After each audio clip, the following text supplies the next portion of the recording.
నీ సొంత భర్తతో మాత్రమే సంతోషించు, నీ సొంత భార్యతో మాత్రమే సంతోషించు.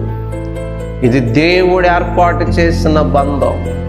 ఈ బౌండరీలోనే నీ సంతోషాలు, నీ సుఖాలు, నీ ఆనందాలు నువ్వు అనుభవించాలి తప్ప భార్య భర్తల బౌండరీ దాటి, గీత దాటి నువ్వు వేరొక మార్గములో వెళితే నువ్వు భార్యవైనా భర్తవైనా దేవుడి దృష్టిలో వ్యభిచారివి.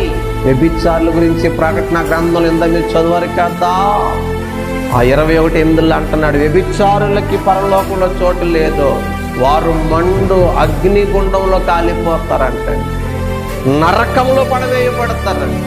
అయ్యో బాబోయ్, క్షణికమైన సుఖం కోసం యుగ యుగాలు బాధ అవసరమా? అర్థము చేసుకోండి, ఆలోచించండి బిడ్డలారా. ఒకవేళ